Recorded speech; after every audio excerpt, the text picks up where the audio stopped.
আপনি গেলেন ওখানে চট্টগ্রামে, কি এমন ক্ষতি হয়ে গেল? কোনো ক্ষতি হইল? কোনো ক্ষতি হইল না। বিভাগ না চাইয়া চান যে আমাদের নোয়াখালীতে ভালো মেডিকেল দরকার, যেই মেডিকেলে আমাদের নোয়াখালীর মানুষ সুচিকিৎসা পাইব, ডাক্তাররা সুন্দরভাবে চিকিৎসা নিব, এগুলা চান। শিক্ষা ব্যবস্থা ভালো করার জন্য, সেই একটা ভালো শিক্ষা প্রতিষ্ঠান গড়ে তোলার জন্য বলেন। বিভাগ দিয়ে কি হইব ভাই? হ্যাঁ, যদি বিভাগ ধরেন আপনার আমি বিভাগ দিলাম, নোয়াখালীতে বিভাগ হইল, কুমিল্লাতে বিভাগ হইল, 80% অশিক্ষিত, লাভ হইল কি? লাভটা হইল কি? একটা জায়গাতে বিভাগ দিয়েই দিলাম, বিভাগ হয়েই গেল, কুমিল্লাতে বিভাগ হইল, 80% অশিক্ষিত রয়ে গেল, লাভ হইল কি আমার?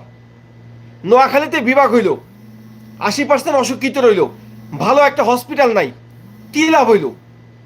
হ্যাঁ, কোনো লাভ হইল? অতএব বিভাগ না চাইয়া